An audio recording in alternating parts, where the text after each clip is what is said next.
Welcome to the 4 F's with Jeff.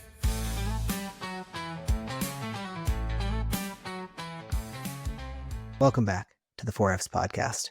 In today's episode, we have the privilege of hearing from Mr. Kevin Schreck, the co-founder and CEO of Elevate Consulting, Elevate Innovations, and 2 other successful startups. In this episode, Kevin gives some great insight into the mind of a successful founder. From an early age, doing back-of-the-napkin math for mealtime entertainment all the way to multiple successful startups, we get a peek behind the curtain into what it means to have a truly curious mind. This is a great conversation.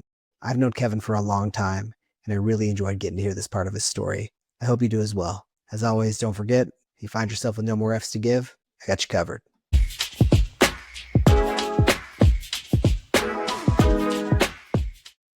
Take your time today. I'll start with the same question. We start this thing off, which is, where are you from? Tell me about where you grew up and all that. Yeah. Well, first off, reciprocate. Thank you so much for having me on the show. I'm definitely excited to be here. So my background, I was born in Denver, but we only lived there, I think, until I was about 2 or 2.5, and we moved to Southern California, which coincidentally, I was almost born in Southern California. I think it was 8 months. My mom was 8 months pregnant, and my dad got the word that he was, being transferred. And back then that was a thing. Obviously don't see that too much anymore. And so we transferred at the last minute. Born in Denver, but then ultimately moved back to basically, like a few miles from where I would have been born had we stayed. Coincidentally enough, I went through childhood in Orange County, high school, all that good stuff, and then went off to UC Santa Barbara for undergrad.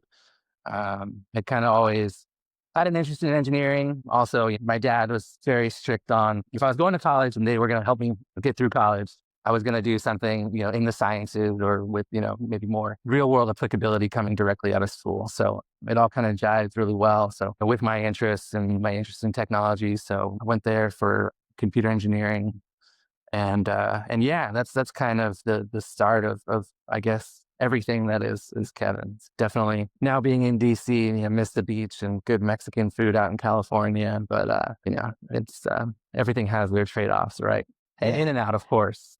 So you mentioned how you had an interest in technology growing up, right? So how did that come about? It was just kind of I mean, I think like a very young age, I kind of gravitated towards math and like puzzles and problem solving and those kind of things. And, like my parents and I, one of my favorite things to do as a kid was to go to, back then Circuit City, now long gone, but Best Buy and those types of places to go see the new technology. And I kind of remember leading up into, the .com boom of, if you go back that far, we were needing to get a new computer like every year because the processing speeds weren't high enough to run the software. And, at that point in time, that just seemed incredible, that progress. And so I got very interested in it and started playing around with, a graphics calculator and learning how to develop software on that. And, like those kind of things kind of just ballooned into something where I was like, okay, I think I'd like to pursue this. That's really interesting. So you mentioned how you got excited about math when you were young. And I mean, I know kids that are good at math and worked hard at it, but did you have that realization when you were young, or did it just kind of just something, I just do it and it's, I kind of enjoy it? Or did you realize like, oh, look, I really like this?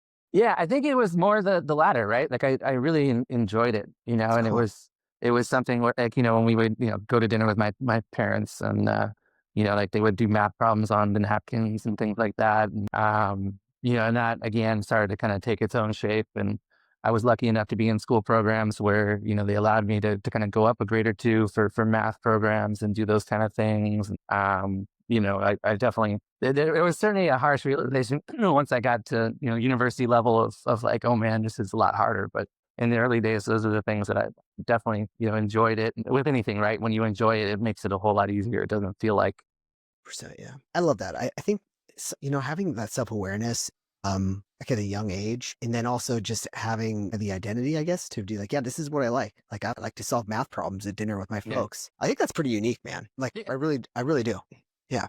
And it makes, like, your dad, you said your dad was an engineer, but you mentioned your mom also being involved in this. Was she also into professional? Well, so she was a stay-at-home mom. So she was with me the whole way, but she was, very integral to my education. So, like I was homeschooled for kindergarten, but that was, very regimented, right? Like there was fun to it, of course, but like we were very focused on doing things. And I used to do like, I mean, at a very young age, state spelling bee competitions and those kind of things. Yeah. My mom would stay up and, we would just use, spelling for hours at a time. And definitely as far as, kind of pushing more towards, and putting a focus on my education, my mom was definitely very, very integral in that, teaching me a love for reading and those kind of things. That's neat. Kind of get, you get a little, I see it now with my kids, like you get a little from each side, from mom and dad. And when, hopefully you take the best things and run with it, right? Yeah, that's the goal, man. I mean, it sounds like you had a really good balance there, though. I mean, a clean, Yeah, tough definitely. good so for you. So, all right. So you figure out you like math and you like solving problems and Yeah. you're aware of this. And so you jump in college, you go to UCSB, and then you're like somewhere along the way, you realize, there's something else here. So did you leave college and go right to grad school, or did you leave college and work, or where did that go? Yeah. Yeah. So, I mean, I think like there was, so kind of taking a little bit of a step back, like when I started school, I hit on this a little bit, but like the high school was easy, right? And then college, it was like, oh crap, like there's a lot more going on here. And, there were certainly some early struggles of just kind of, the pace of things and the changing nature of things and just kind of growing through those. And, some of those, difficult times kind of, they mature you and they like you grow through those types of things. And, so anyways, struggled through that process at times, thought I was going to switch from computer engineering to electrical engineering, but then talking to like my advisors, and that was largely because I gravitated more. I understood it because like dealing with circuits and things was more like algebraic in nature in a lot of ways. So there was things that just kind of translated easier in my mind. But my advisor kind of stuck with me and was like, I think you should keep pushing this direction, and talked to my parents and kept going, graduated, took a job with Northrop Grumman. So that was my first job coming out of school. Definitely, I think, college does a lot for you, but when you start doing some 8 hours a day, that's when it really starts to click. All the things, the concepts and stuff were sort of in the back of my head. But when you're doing it every day and, developing software in a, pretty high stress environment, to some extent, you sink or swim. And so you kind of learn on the go, and that's when things really started to come together. I was working, so it was out in Southern California, a town called Carson. It was an old TRW office that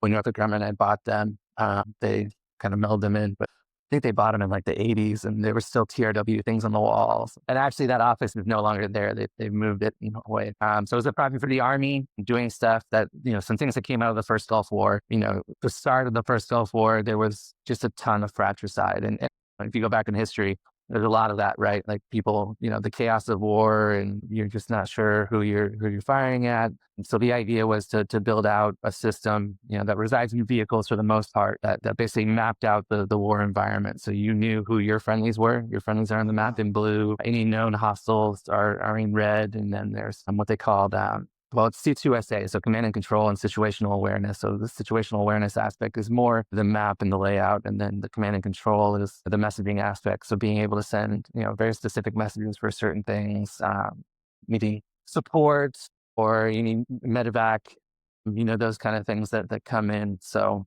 but yeah, about like 200 people or so on the project. We had a condensed environment in like definitely the bulk was in Southern California, but we had people kind of all over the place that we're working on that project. Just so I don't actually know the term. I think I put it together, but fratricide, is that friendly Yeah, death by friendly fire? Exactly. Okay. Sorry. Yeah. So No, it kind of makes sense, I think. Anyway, but yeah, and one of the key stats coming out of that was that the system reduced like those kind of incidents by like 99%. Just having that level of awareness was huge, especially on vehicle to vehicle type issues where you're firing from one tank at another, and just kind of understanding who you're going after. It was rewarding in that aspect for sure. Yeah, I could see that being incredibly rewarding. I mean, you're really impacting people there in a positive way. Yeah. I mean, that's really cool. Wow. I had no idea about that.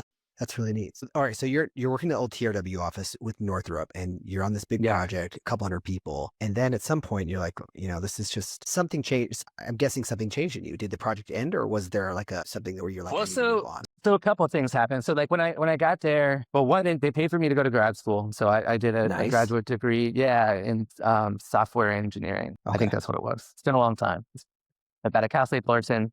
So they paid for the whole thing, which was great. It was super helpful in terms of, and there are things that I honestly use a lot in my life today with Elevate. But so they paid for that, and then kind of went through that program, trying to figure out, where you fit in the world, right? And I knew I was a good developer. I consistently got 5-star, reviews and all that stuff. But like, I also kind of felt like I wasn't a good architect. Like, if I was going to progress as a subject matter expert, it wasn't something that necessarily came natural to me. So I was kind of, looking around at, what that looked like, and ultimately decided, like, yeah, I've been pushing forward in this technical domain, but, fairly quickly, I was already taking leadership positions. I had people reporting to me, by the time I was like 24. My boss, went through some stuff and needed to take some time away. And, I was put into like the head of this, like, 35 plus team for what ended up being like close to a year, maybe a little less. But so yeah, it was kind of, and I was 25, so it was like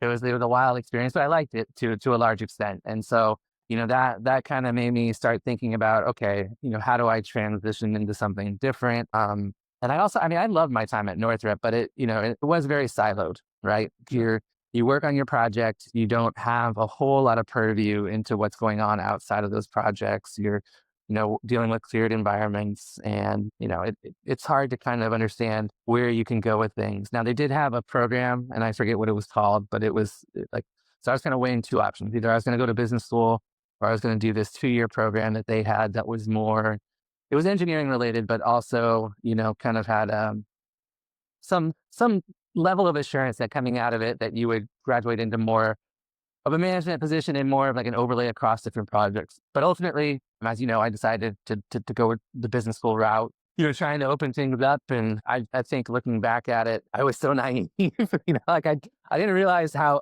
I looked at business school as being like, okay, this opportunity to kind of assess things like, hey, like I've been doing this for this long. I think I want to like explore something different. And what I realized very quickly is most people come in with a plan. Like, I'm going to come in and I'm going to do consulting. I'm going to do banking. And they know from like day one that that's what they're going to do. And there's certainly like advantages to that. But I also, from my purposes, I think, how it ended up was actually much better. Like, it did kind of take a little bit of a breath to kind of look at things and kind of explore some different avenues before taking the next steps.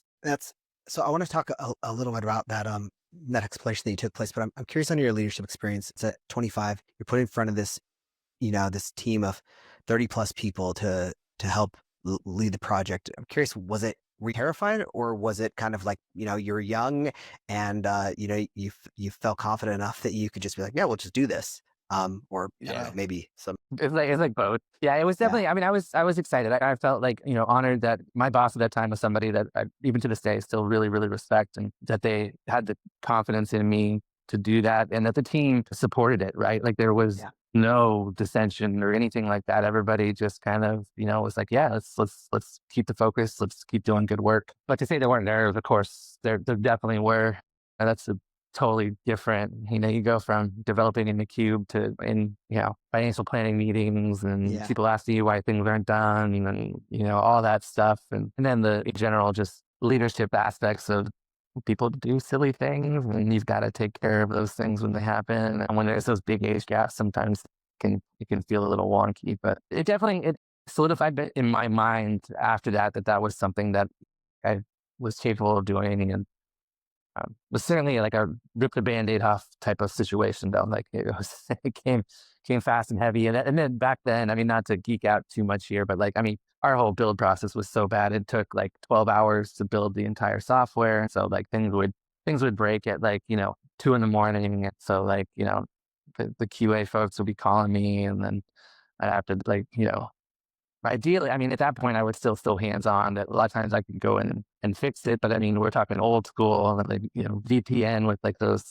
fobs that, the number would change, every 6 seconds or whatever. And then, it was so slow to even get in there to do things. So it was stressful, but, I was young, I was single, there wasn't a whole lot on my plate. So it's a good time for those things to happen, I guess. Yeah. To your point, like, at least you could focus on it, and that time in the season, which seems like it's clearly worked out okay for you. So that's cool. All right. So now you're in business school, and you mentioned how you some people had a plan, and your Yeah. plan was to figure this out as we go, and let's see, just yeah, I can't. You used a different word for it that it's escaping me now, but you talked about how you just Yeah, kind I of didn't. assess the I don't think. situation. I don't think I even knew that you were supposed to have a plan. I thought you kind of went and you did business school and like you would learn, like you go there to learn, right? Not knowing that you're gonna like specifically choose a path. And that may be a product of like growing up in the West Coast too, like, in Orange County. I didn't know anybody that went to business school at that point. I wasn't really reaching out to very many people because again, I thought you just went and you learn things and you kind of figure it out, which you can't. Obviously, you can. And like I think that that's what I did. But like some of my best friends that they knew exactly what they wanted to do. They were looking for hedge funds, and right from the get go. And one of my good friends wanted to be dead set going into consulting and fast tracked into the consulting club, consulting presence, and those kind of things, right? But my path was a little bit more varied. I got in. I don't even think I really understood what consulting was, as a concept, and so I learned a lot. And then I kind of I definitely got really deep into that area, right? So I was doing all the recruiting for that and doing fairly well. I kept getting final rounds, but I wasn't getting the final nod. So you kind of have to reassess where you're at with these things. And ultimately, what I found was sort of that perfect blend, like that. And I didn't know it at the time, right? Like I was kind of doing tech and consulting in terms of my, recruiting because tech background, and then just, kind of this interesting consulting that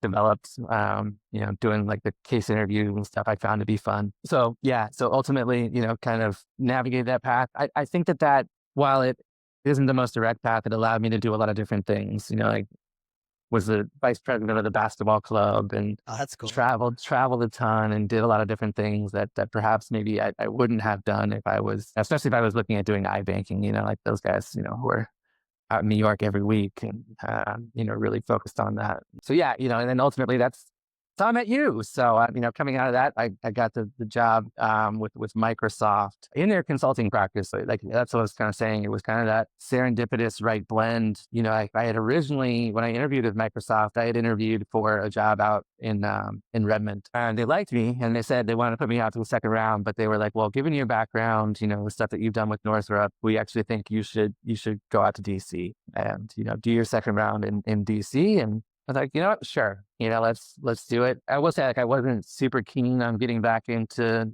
defense work at that point. Because again, I was still, I felt like that's what I've done my whole career.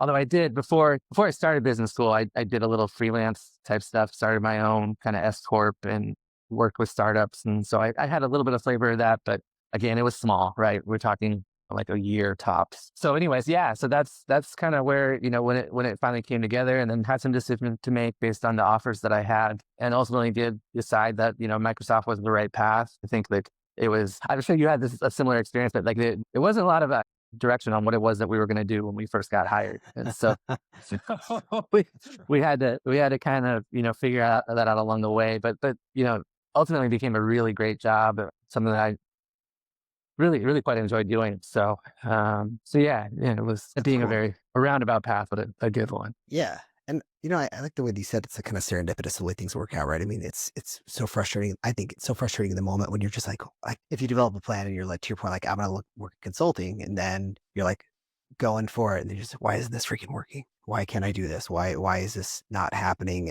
Like, I can definitely relate to that, man. Yeah. I've had times like that in my own life for sure. So Yeah, it's hard, right? I mean, you put so much into this, and for those that don't know, when you're going through that business school process of recruiting, it's friggin' intense. It is, the amount of interviews that you're doing in a short amount of time.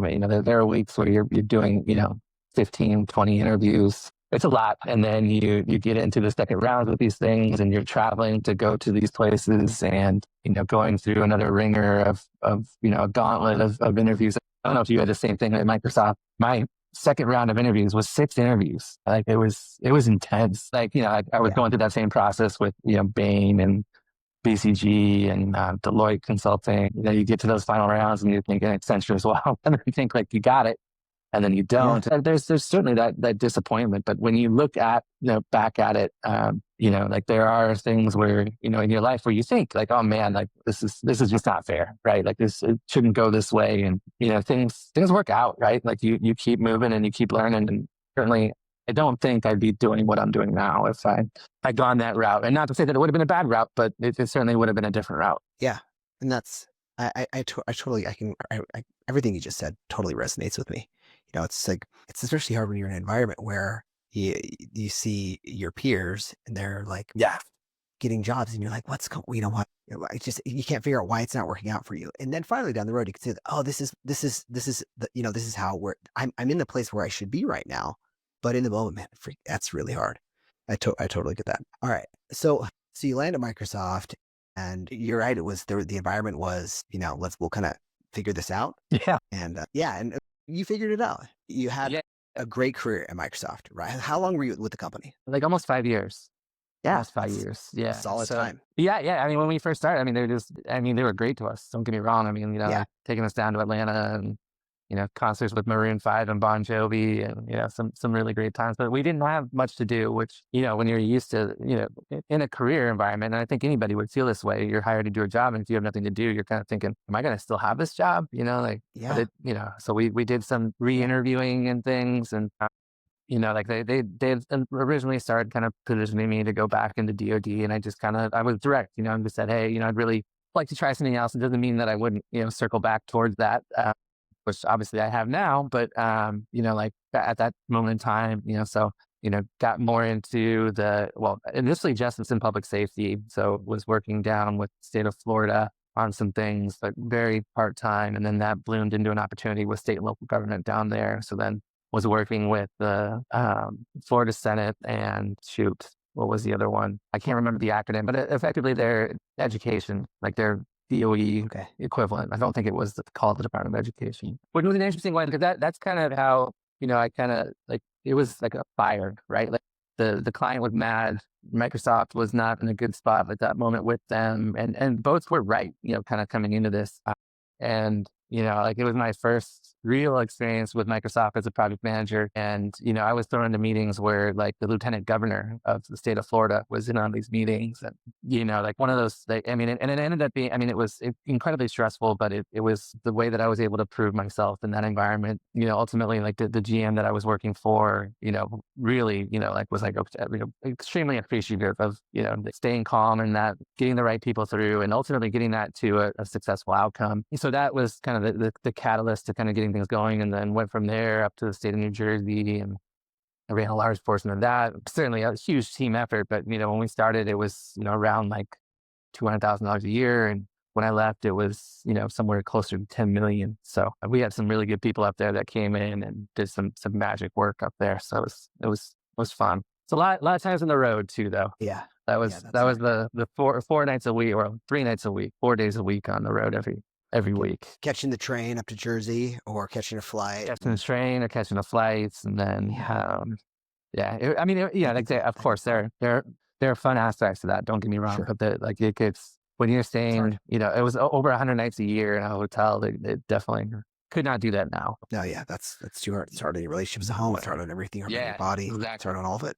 So, all right. So you go into the state of New Jersey. You had a successful run there. Client was clearly happy. It's growing, but then you at some point decided, you know what, it's time for a change. And was this similar where it was like, talk me through that if you can. Yeah. A lot of factors went into that. There's like, the benefits and everything that go into working for a big company are outstanding, right? But there are also, it's very bureaucratic. There's a lot of moving parts to get to where you want to go or need to go. And I still, like in the back of my mind, really wanted to do my own thing. So, that was still kind of stirring there. An opportunity kind of came up and presented itself to go work for a company down in Charlotte and open up a DC office for them. They had some DC worker developer engineers, like 2 or 3, that were up here. But to really focus on building an office, it was a tough decision. It certainly was. I mean, like my boss at the time, he's still one of my really close friends. So it's like, there's a safety here, but, I'm feeling a little stagnant. Maybe it's time to take that leap. And so I, kind of talked it over with my fiance at the time, but so like I decided I'm going to do this, and then I'm getting married. There was all this stuff that was going on, but I guess sometimes it's good to just do it all at once and make that leap. Jump to that, started working with them, got at that point, they weren't doing anything with the government, got them into government areas, and it was an experience. Definitely, learned a lot there, but it was ultimately not something that was a great place for me. So, like I ended up leaving fairly quickly. Like I think about like a year and a half, maybe a little bit less, but took away a lot of different things. I was brought in, directly reporting to the CEO. I became, a shareholder, kind of seeing that aspect of things, and had some experience working with the investors. Kind of gave me things that I wasn't going to get at a Microsoft, right? It gave me a lens into those things on how I could take those activities for what I wanted to do. And so when I decided to leave, it was pretty much at that point, I was pretty dead set on doing my own thing at that point. I still went through the interview process. I almost went back to Microsoft. I had an offer there and some things with Google as well. But ultimately decided like this is the time. And so, talked over with Lauren, my wife, and I was like, all right, well, I'm gonna be poor for a little bit. Let's we'll go do it. And, in the early days were crazy, right? If I was jumping in and billing on contracts and not doing software development, but doing more like PM type stuff, agile coaching and those kind of things, just to make sure that, we were bringing in enough revenue to start to build the company out and start to grow it. So yeah, that was definitely a big switch. Yeah, man. So when you jumped and decided to form or to found Elevate, what was like, did you kind of have an idea of the type of consulting you wanted to do? Or is it more just like, was it another thing where I have my skills, we'll figure it out. I'll leverage my relationships and my skills and we'll figure it out. Yeah, it's a great question. So the way it ended up working out, so my co-founder, Shintaku, he's like a long time, very, very close friend, actually would be officiant of my wedding. Oh, wow. We've known each other since we were like 14 years old. We had been talking for a long time about potentially doing something. He was doing, some level of like, freelance consulting type of work, and had a partner that he was working with. And they had, basically like some interns, a group out of UCI that was, helping kids transitioning from being software developers in school to going into the real world. So like they would bring projects in, and so they were doing like kind of like, small things here and there. They had, like one kind of established client. So anyways, like when I was trying to decide what I wanted to do, I, called up Alan and said, I'm interested, but kind of want to, feel this out. So I told him, I'm going to, do some interviews, but I also want to get, kind of started with you guys. And, he was like, to his credit, was all about it. Nice. Like you kind of friend. let me, let me come in, take charge, kind of get through the books. But I was doing it at a part-time kind of thing, 1099 with them. And so did that for not very long, like for like a month. And then I was like, all right, I gotta do this. It actually worked out that in that period of time, like we landed a pretty big client in California, and I was able to go out there and land that. So that ended up having a lot of work for me to do. And then that started everything kind of like bloomed from that, right? So then we were able to hire more people, and then I kind of back away from, really needing to be billable and whatnot. So it's definitely, like we started this, everybody put in $1,000, and, we started that into something that's now, multi-million dollars. It's a while. I mean, it's very different than a product, right? Like, services, you should be profitable on a pretty consistent basis. If you're not, because you're not necessarily building a lot of IP or things that are going to scale without, you need people to produce the revenues. But it's certainly, like something that's, it's, kind of looking back on it, and it's kind of wild. We started in the private sector, but, I pretty much knew right away that I wanted to get into the public sector as well. So that was where Elevate Government Solutions came in. And again, another, very close personal relationship with a guy named Jack Downs, who was my co-founder on the government side. He's 22 years retired Navy EOD officer. But when I first moved to DC, well, BJ Mahal, he was Naval Academy grad, and we started playing softball on the Navy team. So Jack was on that team. So I'd known him since we had moved to DC. And a similar situation where we've been always kind of brainstorming, over beers about things that we could be doing. So when this came up, and he was basically semi-retired down in St. Croix, and Laura and I had been down there to visit him and his, well, now wife Jess, probably like 2 months or a month before, decided to do this. So I hit him up right away. He was, there were 2 hurricanes that had gone through at that same time. And maybe that helped to change his mind to get off island time. But yeah, that's when, the public sector started rolling. And, that's definitely, the public sector procurement cycle is so much longer. That really, I mean, we didn't pay ourselves for over a year. So you're kind of going through that. And then, the right mix of things come into place and you get the first contract leads to the next contract and so on and so forth. So, but that's, you gotta be stubborn, I guess I would say. That's the thing. I mean, I don't know if I was smart, but was certainly stubborn. I mean, that's a nice, I mean, I get what you're saying. That's hard, man. That's got to be really hard because, at what point does it become like, okay, we can see the writings on the wall because, like you say you didn't pay yourself for a year. Like Yeah. at month 11, I'm guessing it starts to feel like, man, when at some point you have to realize, at some point sure. is it hard enough to pull the plug? I guess that's what I'm trying to say Yeah. at some point. Yeah, absolutely. I mean, so that the funny thing is we never said anything about it, like Jack or I, until we got the first contracts. And then we were like, all right, well, you were feeling like we were kind of close to the end, weren't you? And I was like, yeah, I mean, it was kind of getting weird. It's It's getting weird. yeah. And it's well, any kind of small business, right? You get whipped around, right? You're the tail end of the bullwhip, right? And like especially when you're working with your big clients or you're a sub to a big prime, and I don't even think that they at the moment in time really even realized what they were doing. They were just doing what they always do, right? And so oh, we're gonna get the contract next week, and we're like living and breathing off of this, and then the first contract took 3 months for us to get. It was there's NDAs that I can't Yeah. yeah, I mean, and it was an organization that had never done a public sector work, and so they didn't really understand how these things work and how the government wants to see contracts and how you can actually function with those contracts. But anyway, I mean, ultimately that actually, in a weird way, kind of played in our favor because they wanted to be in the federal game to sell software, but they didn't really want to be in the services side of it. And and that kind of showed in their work product as well. So when we brought in our folks, and we were a sub to a sub, so Deloitte was the prime, and then we were a sub to one of their subs. And so when they saw hey, they've got, where do these two new people come from, and why are they running circles around everybody else? And then the partner over at Deloitte, gives me a call and says, hey, come in the office, we want to talk to you. And within 2 weeks after that, we went from being the sub to direct to them, and that's become just a great relationship for us. But it is that window of a year, and especially the last 3 months where you're just kind of living and breathing on this of I put in so much work into this, and you keep telling me we're going to get a contract, and it doesn't. There's hiccups here and here and here, and then finally I was flying out to California, and I had a layover I think in Minneapolis.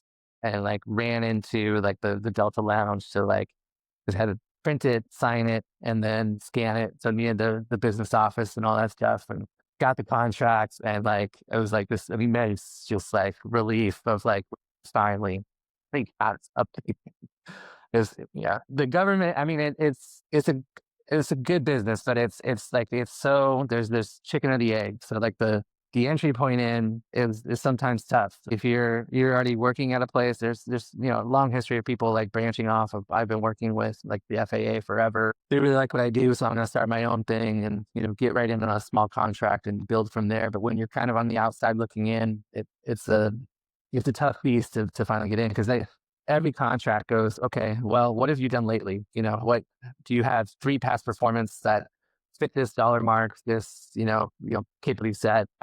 And if you don't have those, you're stuck in a position where you're not super viable, and you've got to kind of build other ways, build through subcontracts and whatnot.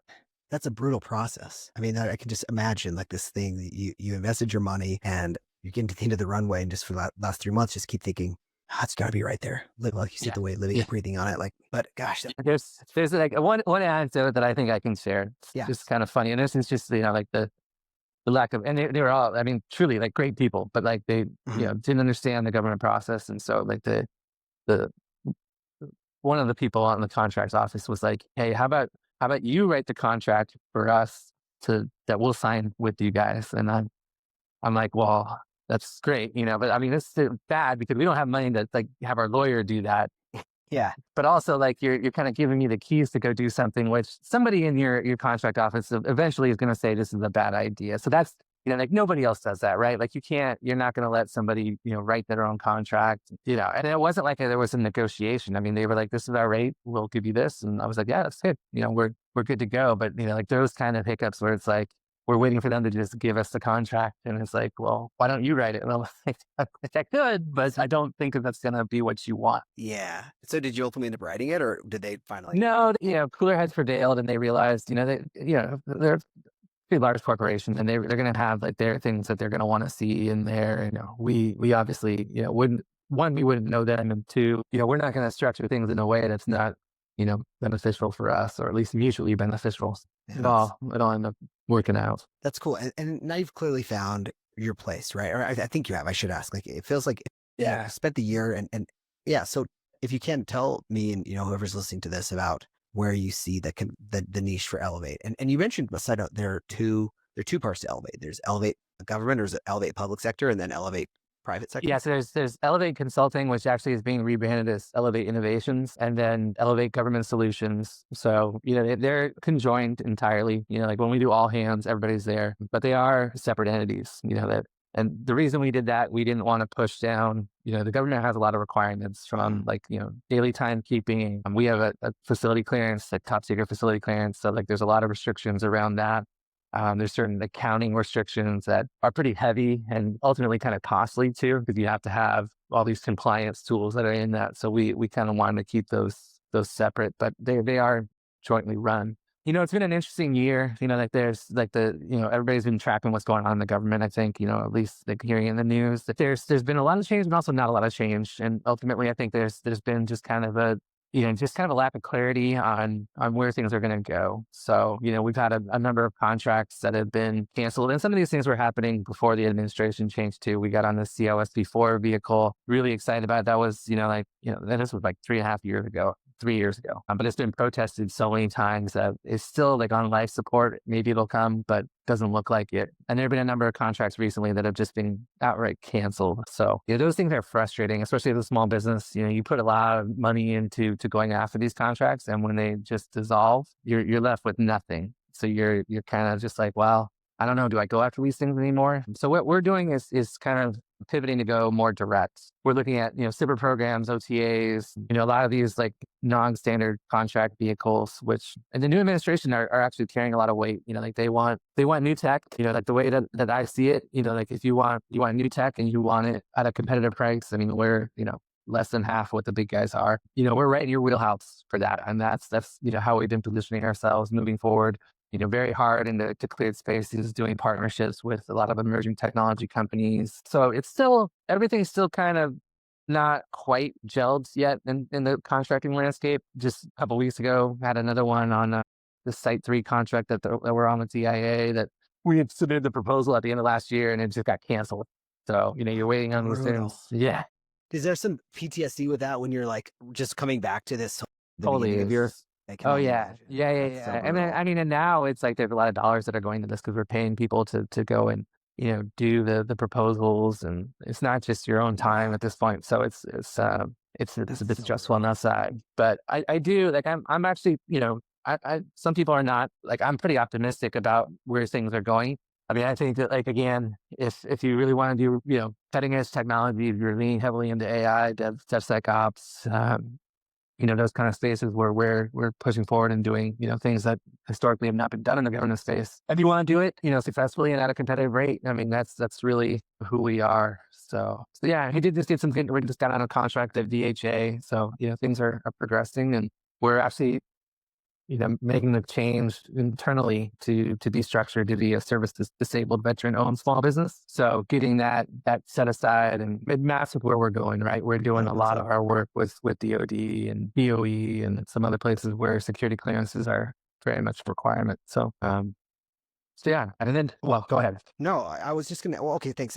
You mentioned something a second ago about DevSecOps, and this is random, but I remember early on that you wrote a blog about DevOps, and I remember the intro line was like, everyone wants to do DevOps, and then I remember reading this, one of my first introductions into that perspective on DevOps, but I don't know what DevSecOps is. Yeah, I mean, it's a buzzword, if I'm being honest, but like the intent is, and it serves a purpose, right? There's this concept, like people say, like shift security left, right? Okay. And so DevOps is supposed to empower your developers, but it's also supposed to allow you to find bugs earlier, and the stack is security. So if you can start building in security earlier in, make sure that your development platforms are, or environments are secure like your other platforms or other environments, there's advantages to doing that. So really taking security, very seriously in the very beginning. That comes down to, a mixture of hands-on skills and tools that come into play. But that's the idea there, because it should be to some extent common sense, but like the later on that you find a bug or a vulnerability, the more costly it is, right? Like a vulnerability in your development environment has very little risk, especially if you're not using, real data. A vulnerability in your production environment has huge consequences, like, lawsuits, potential loss of data. I mean, it could entirely shelf your company. It's certainly and I only see, as we're looking at this AI world, right? Like we're pushing forward into AI code development tools, which is, I think it's good. I think it's, and, some people hate it, but like, it's going to happen. So, either get involved or, like you're going to go the way of the dodo. Um, it enhances the need for those kind of tools and skills, because you're building a lot of code that you don't necessarily have hands-on purview to. And, we're all aware of like the hallucinations and things that happen with, even like generative AI. But like when you're building code, vibe coding and, again, these are really cool things that I think are getting people interested in coding again that hadn't probably for a while. But they do create, probably code that isn't structured very well currently, and it doesn't scale. You're going to have a lot of vulnerabilities, and that's where, you've got to have that blend of that DevSecOps process to monitor these types of things. You're doing an awesome job of explaining this. Thank you. And this hits on something when you and I were talking recently. We were talking just about the work that Elevate does, and I'm paraphrasing here, but something you said was effectively, something we tried to do is demystify technology. And I think that's hitting home right here as you're describing this now. Like you're really, really breaking this down to a level where I think people can, I'm non-technical, that like 0% feel like I'm understanding it a little bit. So that's cool. And that was part of why we started, because I'm not naive. I know that there's a lot of like dev shops, consulting shops out there that do what we do, but like a lot of them, they're kind of exploitative, especially, the overseas firms, right? We'll get you in on a low rate. And then halfway through, it becomes, well, we need another, we need to double things, and, paying more money than you would have, and your time to market is drastically shifted. And what happens in those things, there's sort of this, black box, or there's, as a client, you throw over this set of requirements or an idea over the wall, and they take it and come back, and it's completely different than what you wanted. So that's what we, aim to do is, like I always tell our folks, the technology is the key piece of what we do, but we're also a relationship company. We need to be understanding our clients' businesses, understanding their way of doing work, what are the things that suit them, and really adapting to who they are. Ultimately, what we want is they're focused on what they do best. Growing out the company, getting sales going, not having to be worried about the technology. And that's really what has been, our biggest successes are exactly that. We do, we always, I think it's not, mandate is a strong word, but we want at least one contact point per week with our clients, and that's for their own good. And with certain clients, the more we get, the better. We have daily stand-ups with a lot of them. It just kind of depends on what's going on at a given time. But ultimately, again, our goal is to provide them something that they need to provide, some level of guidance, but ultimately we want to free them to be, working on their next thing, bringing in the next set of clients, hiring the people that they need to hire for, marketing, whatever it is that their particular business is focused on. We had it, and this is like this AI world that we're living in, but, like one of our long-term client, we started small. He was, very paper-based back in, 6 years ago now, something like that. And built out like a self-service portal for him, and integrated with one of our partners, a company now called Maxio. As we've kind of been working with him, he's like, yeah, it was great. He started to free things up, and then he just gradually keeps expanding it. And he goes, like his concept, he's like, I want my software to be my strongest employee.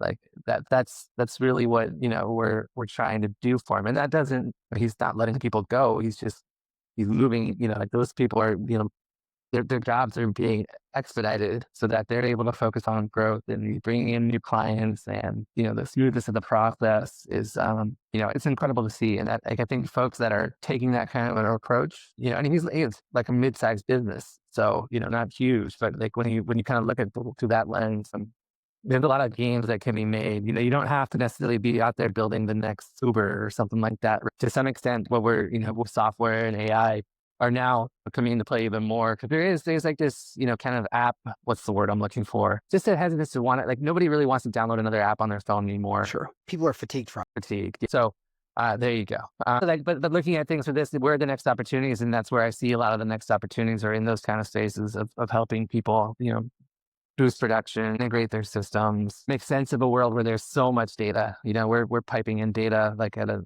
crazy rate now. And how do you make sense of it? How do you get it to the right places? How do you, like in the military, they've got a blend of very new technology and very old technology. And, we're doing some cool stuff in the 5G space of, yeah, you're getting all these new sensor data, but it needs to feed into like these systems that perhaps are a little bit older, right? And they need to be massaged to fit into what they're doing, but still needs to go at like a real-time speeds to be able to assess situations and make decisions. that intersection of this legacy data and the data, things that's changing so quickly now with the advent of AI. I mean, do you think that's going to get that's a problem I don't know why I hadn't thought about it, but I hadn't thought about it until just now. But that seems like that gap is going to continue to get bigger. Do you think there's is the only, do you see like the path to solve for that just a similar version of what we've done in the past, where you kind of have to try to bring those legacy systems closer as quick as you can? Or is there something that we're going to need to bridge those two things together? Well, I mean, I think it's going to be two parts, right? We only have so much time and money.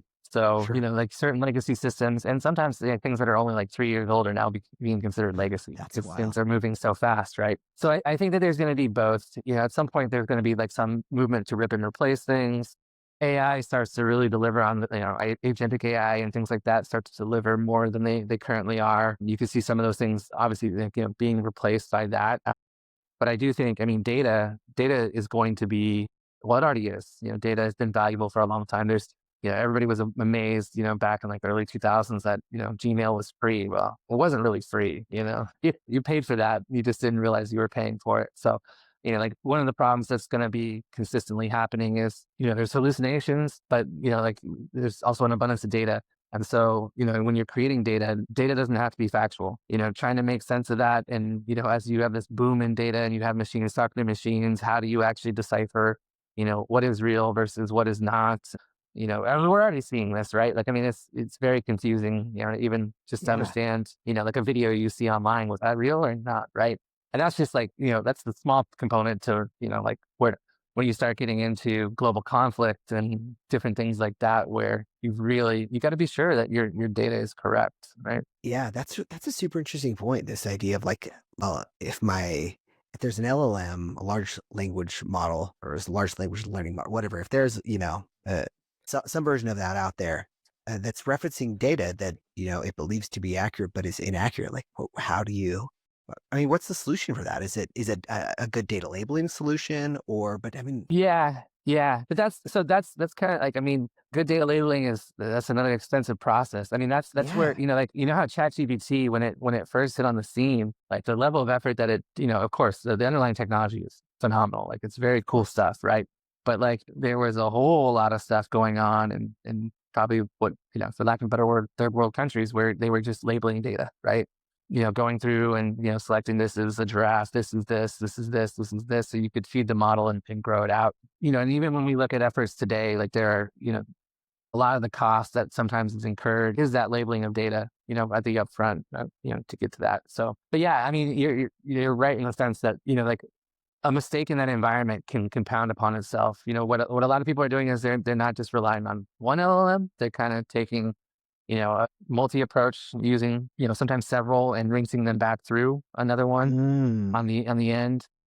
It's nothing that's perfect. There's a lot of interesting, it's like all this quantum stuff that's starting to happen, and like they actually like build in, this stuff is beyond me, but like they build in some model to it that accounts for some level of inaccuracy that they're able to kind of weed through. Don't ask me how they do that. It's crazy, but so it's a problem that there's awareness on. I think it's going to be interesting. There's always in tech this sort of herd mentality. I think about when we started at Microsoft, and like, all of a sudden Microsoft was making a wearable, right? And Amazon was making one. And I'm like, why? Yeah. But they felt they had to do it because that's what everybody else was doing. Like there's a lot of dollars going into this, and like all this infrastructure and hardware and the whole, the landscape for engineers has changed drastically. Like, like if you're a front end developer right now, it's a tough environment. But if you like I'm seeing stuff for like signal processing engineers, like stuff that was like, things that like I was looking at when I graduated from college, like those are back in, in taking very high salaries and different things. So there's a lot of money going in those spaces, but, there's also, not a ton of success so far, in terms of, there's the big guys that are doing great, but like the lower ends, there's still a lot of money going into these LLMs that necessarily not necessarily producing just yet. I think Apple's had some interesting things about this recently about language reasoning models, and there's a point of just like where it just can't perform. Like it reaches a peak where they're not performing like we would want them to perform to do actual like sophisticated complex reasoning. And like perhaps the solution there is to buy more infrastructure and buy more hardware, and just throw that at that. But they're kind of looking at that and going, well, like the gains that we're getting perhaps are very incremental and not correspondent to the amount of cash that we're putting into it. What's your experience been? Being deep in this anecdotally with kind of them reaching that threshold of being able to reason of complex reasoning, I should say. Yeah, I can't say that we've gotten into those like crazy categories of like high performance computing type of things, but we're leveraging AI all over the place, and like you do. They're very very recently. I was trying to my older daughter. She had just turned 2.5, like it was 31 months or something like that, right? And so I asked like ChatGPT. Like my wife and I were asking like what milestones should we have at this age, and it came back. I think it just said that like this is like your daughter, I think it said that your daughter is just under 2.5. And like that was like, that's easy, right? 31 months. So we know that, like that's just over 2.5, right? Okay. So like when you see those kind of things, you kind of wonder like, well, does that compound into other things? But we leverage it for all kinds of things, like, just simple things like, building out, compliance manuals and, things that probably would have taken weeks upon weeks. And I do a lot of like competitive analysis, and you have to take everything with a grain of salt. There's certainly some things that don't necessarily come back, correct, but they're within a margin of error, and, you can sometimes identify those. Where I'm seeing it a lot now is in the, of course, we're leveraging tools like Cursor and others, for software development and AI assisted coding. I think what's been interesting to me is like the learning curve on it hasn't been like straight. So, and I needed to say like, people who you think are like your top developers don't necessarily adapt to it right away.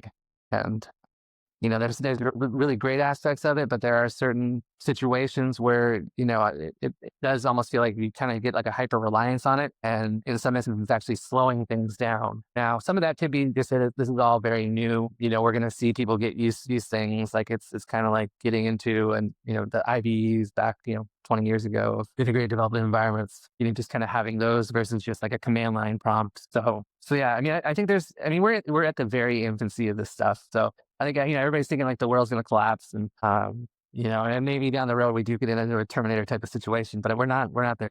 Yeah, I tend to agree with that, but it also feels more material, I think, than those other examples that we've talked. So I like the way that you brought up, with the wearables, and there've been a handful of these things that have come along the way over time. And some of them, people are still wearing wearables. They're still a thing, and that's still important. And then there's like blockchain came around, and all of a sudden everything is about blockchain and Web4, and there's that's still important. Like blockchain and Web4 are still important. I think this feels different to me. Like I think AI feels to me, it feels like there's something to that. And to your point, a lot of people are throwing so much money at it. To be the end where those will land, there'll probably be a lot of those that end up, there's a lot of companies that end up in the like similar to .com companies.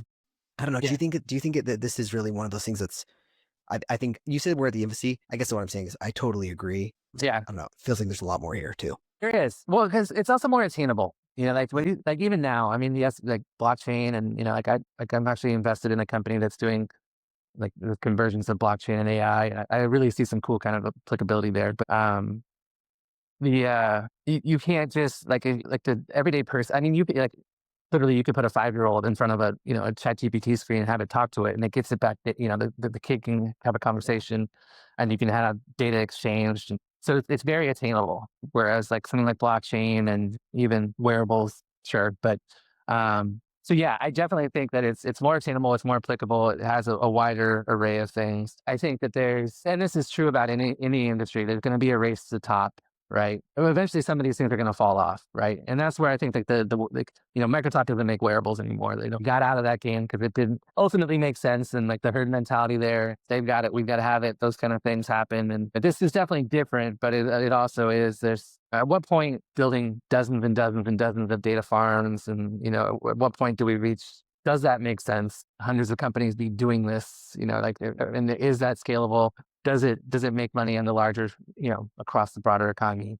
Yeah. I think it's yet to be seen, because there's 100% going to be winners and losers. I mean, I try and use all of them, I use Grok, I use Anthropic, I use ChatGPT, those three probably the most, but trying to just kind of size them up for different things. And they do work for, better in different use cases. I find Grok was great at, we needed to produce a picture for the Marine Corps. And I just fed it in some, I want it to be like a, desert landscape with, helicopter, blah, blah, blah.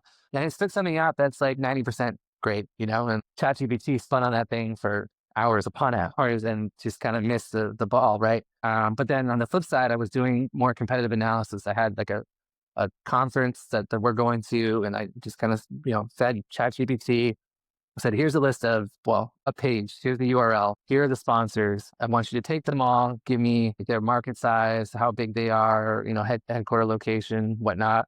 And it just went to town, and Grok just like froze, could not figure it out. So, there's certainly, and maybe that's what things are going to look like, down the road, is that they will have more specialties in certain areas. And then there's also the question of like for some of these things, it's really mandatory. There's some cool stuff going on in like immunology and epidemiology, and like the studies that they're doing now enable the ability to use AI for these things. And you need that super high compute to be able to go through these things. But does everybody need that? No, that cost structure isn't going to be functional. And if the race is to become like the everything to everybody, that's not going to work either, right? So it's just not necessarily going to make sense. You're talking about the AI for everything for everybody is interesting, because I've mostly thought about it from that perspective of a general, the tools being a generalist. But yeah, I mean, I guess like anything, it's some expertise. Yeah, I guess there's limited bandwidth. I mean, eventually you hit your limits of bandwidth and knowledge and so forth to be effective. Like it would make sense that they're more niche types of AI. I hadn't thought about that before. Yeah. I like that. And there's cost limitations too, right? Yeah, I mean, these things just get so expensive, and people are like, obviously, like there's a lot going on in the government of trying to reduce costs on these things. And, cloud alone is super expensive, but then these things are going to be even more, like it's a whole, and I watched, I forget the podcast, but it was interesting around kind of the concept of like, our LLMs, are they tools, or, what are they? And this particular guy was kind of walking through that they're more like operating systems that are out there for us to use, which makes a lot of sense. But then you kind of say, okay, well, some people like Mac, some people like, Windows, and there's going to be advantages, and some people like, Chromebooks, right? And there's different advantages to those types of things. And hopefully that's where things settle. And because it does. I mean, there's a lot of waste that goes into building all this hardware and compute and the electricity that's involved with this stuff. If everybody's racing to be the king of it all, then it could get. Yeah, that's super interesting. It's a little bit of a step back, but unless you had more you wanted to cover here, I was curious about Stuff all day. I could too, and I'm pausing because I'm afraid that I could end up going down a rabbit hole that's be interesting to you and I. So you mentioned a few minutes ago about the rebrand for Elevate. And it's the name Elevated Innovation. I'm sorry, I didn't write it down, but yeah, it's okay. So we were Elevate Consulting, and we're rebranding as Elevate Innovations. So it's a pretty direct one. I think we want to get away from being turned consultants, right? We want the focus to be on delivering value, and that's the innovations that we bring, the things that we build. And certainly advisory is always going to be a component of what we do.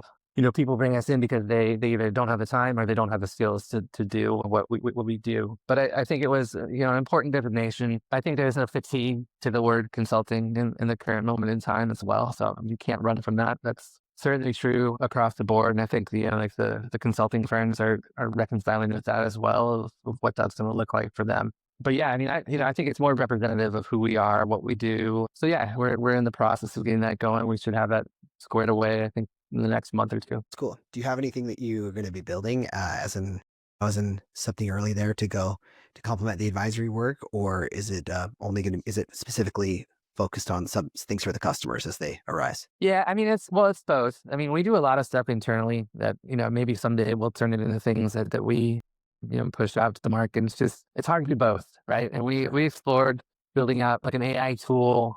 One of the things that is a challenge out there, and it's a hard problem set, right? Like right now, everybody wants to put AI in everything, but they don't really know how to. And so you're having, and this is somewhat changing, but you've got a lot of early stage consulting type projects for AI that are like, what could we do with AI? And then you get to, okay, well, we could do this, and then it just stops. So no one applies it. And there are other tools, things that are out there, very large organizations that, in the early days were scared away from, they didn't want everybody using ChatGPT in their internal devices. They were worried about whatever they were worried about, right? Or data infringement, those kind of things. So they built their own tools. And now they're realizing their own tools suck because they don't have the abundance of data, and they're too sheltered away from things, so you have to make these trade-offs. So anyways, we've identified for sure this issue, where people are kind of either flustered with where to use AI or how to apply it. And so we were working on some things internally. It's been shelved for now, but just trying to help people understand, all right, this is an area where you could apply AI. This is an area where you probably shouldn't. And just help them understand, where those things can go. And then, kind of leveraging that to make sense of your development environments. A lot of our clients, they work with us because they don't know technology, and to be able, we would like to be able to evaluate ourselves, but we would also like to them, to be able to evaluate, and even bigger orgs to make good evaluations of their people, their progress. And, that does tie in with, well, this area, we should probably provide some training, but also maybe we've applied too much AI in this area. And then, we built out all our internal tools. I mean, we leverage Jira like crazy, but we've built so many things around that to allow, because I don't know if you ever dealt with Jira much, but it's great, but it's cumbersome. And not every client grasps it. It is that Kanban thing, essentially, to do, in progress, locked, done type of thing. There's a lot of other complexity that goes into that, and mapping it back to, this is a fixed price engagement, got phase 1, phase 2, phase 3, where are we with this? And again, we want our clients to be able to focus on what they want to do. So we've built tools that actually blend, take the data from that's entered into Jira, aggregate it in ways that make sense for our clients, have dashboards, but give an understanding of what is going on and a real concise view in real time of where they're at. So we're doing those kind of things. And that's where we do some experimental stuff of leveraging AI that hopefully, and other tools, right? Other technologies that we haven't used with clients, because that gives us an opportunity to use cutting edge stuff. And then when a client comes along, we've got the ability to demonstrate what we've done before. I really love your approach on all of this. Frankly, I appreciate it. It's really cool. I was thinking about this, the proof is in the pudding, right? Your clients like it, your customers like it, they're happy, you're having success there. I was reading a stat a little while ago about startups, and something like 90% of startups fail. You hit 3 for 3. And so I think, you're clearly doing something right, Appreciate it. Well, yeah, it's good, man. Yeah. So I have a slight pivot if you want. Otherwise, before I do, I want to ask, is there anything else you want to cover kind of on the Elevate front, or I was going to...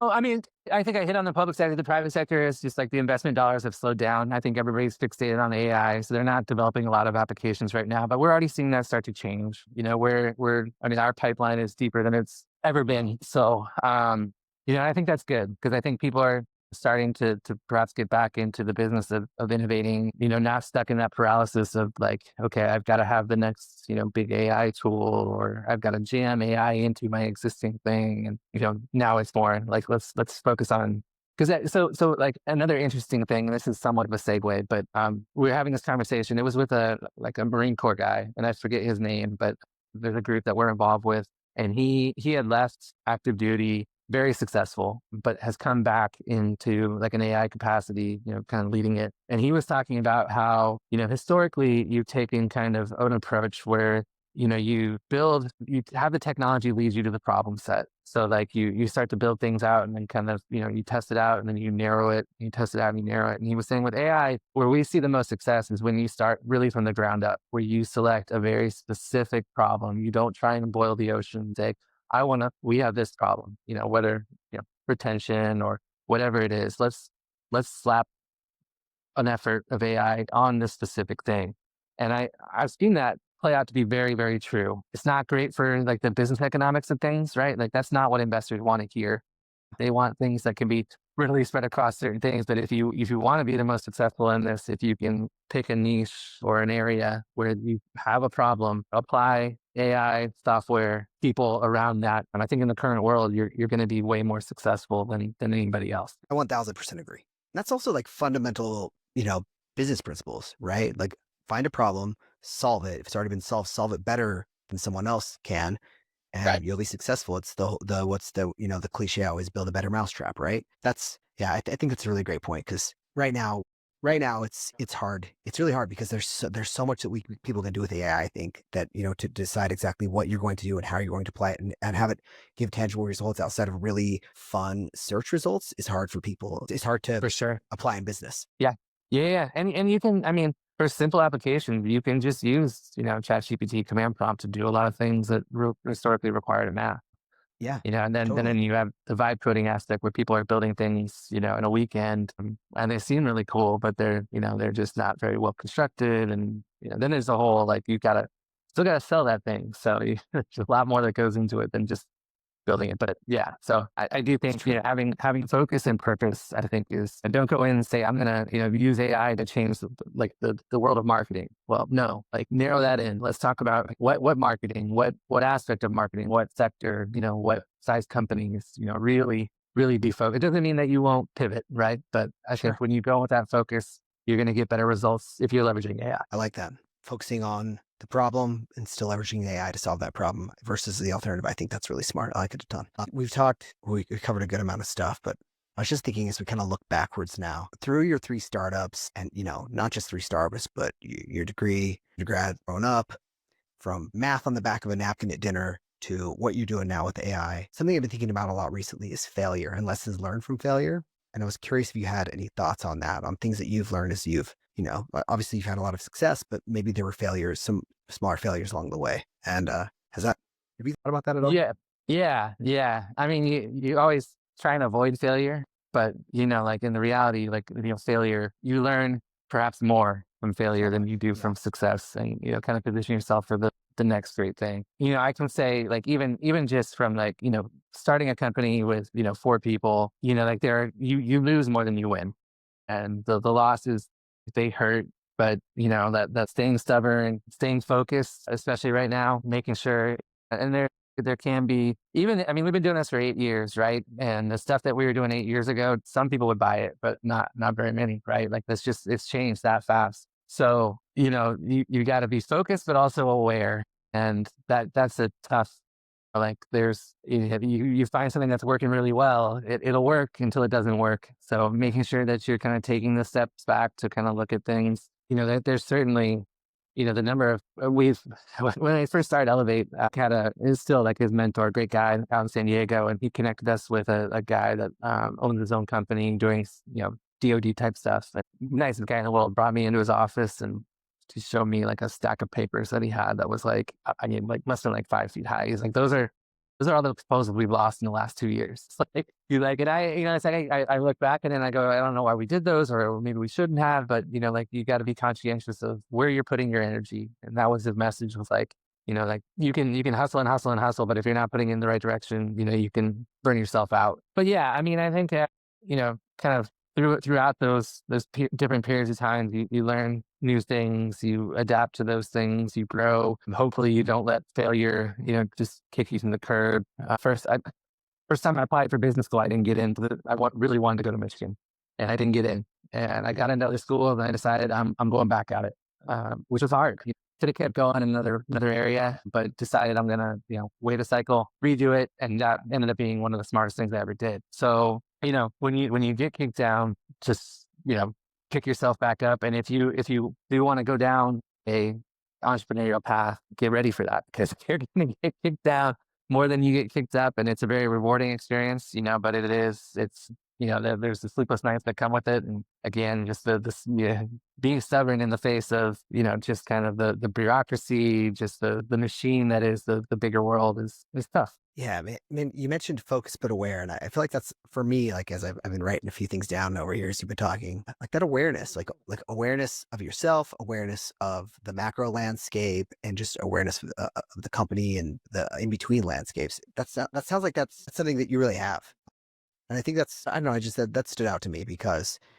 one example I was thinking just now is where you're talking about a little bit the tenacity that it takes to stand up in the face of failure and just stand up after you get knocked down, etc. And then also like the awareness to know sometimes it's the right choice, the right decision to you try again round two at Ross, and sometimes it's the right decision like in consulting where you're like, look, this isn't for me. I'm not moving forward here. And having that awareness of yourself to be aware to know what your limits are and when you still have a little bit left in the tank. Yep. That's it.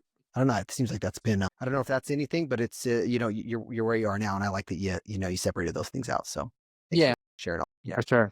So last question, we talked a lot about directly and indirectly decisions that you made over the time, are there any decisions that you look back on through your, just whatever, through your how years on this earth where you made a decision in the moment where you were like, this maybe didn't feel like that big of a deal, but then maybe turned into a big one. This isn't, I'm not teeing you up here to use this, but I'm thinking of what that would look like. And I'm thinking about, like first date, like you don't know what it's going to be. And then all of a sudden it turns into, a wife and a couple of kids. And that did for me at least. And so anyway. That's non-career related, but certainly Sure. Yeah. big aspect of my life. But yeah, I mean, that's probably the easy. I mean, when I moved to DC, I thought I would stay here for like a year tops. I was only coming here to take the job and then I was going to find a way to get back to Southern California.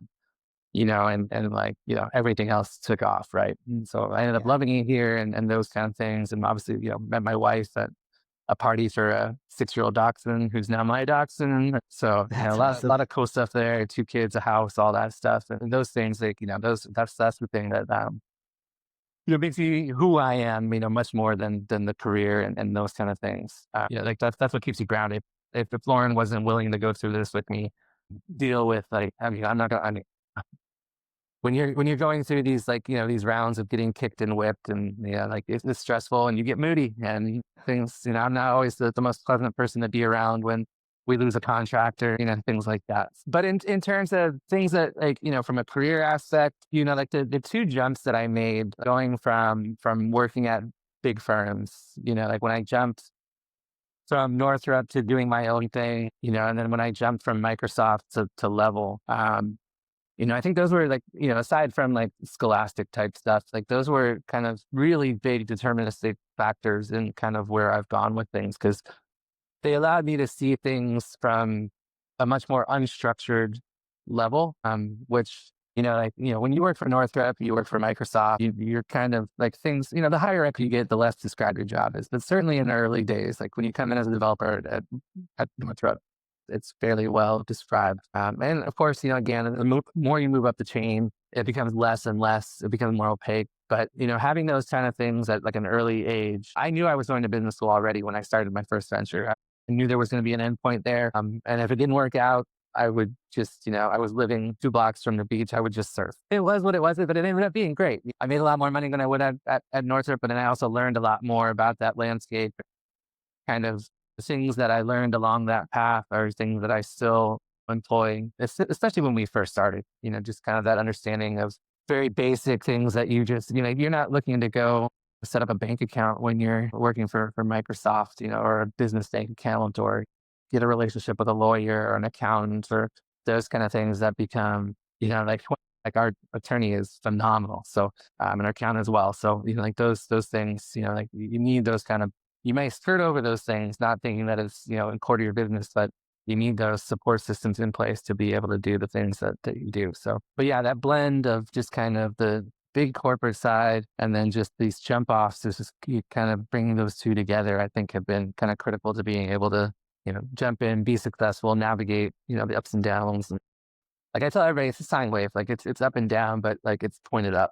So as long as you can keep that going that direction, you're in a good spot because there's going to be peaks and valleys. I like that.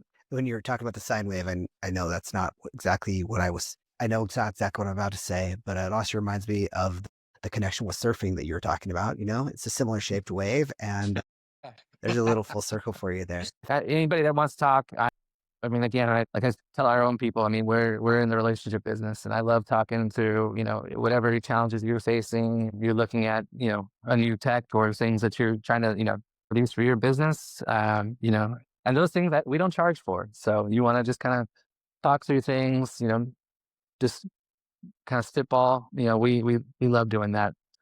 Happy to talk through any and all types of things. We're in the business of growing relationships, and even that extends to even people who might consider themselves competitors of ours. We're competitors maybe in some environments, and we're friends and accomplices in other environments. So we definitely view it for that full circle. I love that. I think that idea of being a relationship business is, I think that's I mean, I think relationships are so important just in every aspect of life. And to your point, hey, we can compete, but it doesn't, Yeah, there's and also it makes. probably I mean, opportunity. technology is difficult, so we're going to hit challenges, and if the relationship isn't there, that people are going to bail. Yeah, they're going to think that you're screwing them over. But when the relationship is strong and you're able to, you know, concisely speak to them in the language that they understand, this is what happened, this is where it happened, and this is how we're going to correct it. Then those things just become. I mean, they only strengthen the relationship. Obviously. I mean, obviously we want to avoid those things, but they're going to happen. I mean, like, bugs happen, things change. You're going to hit issues. That's so true.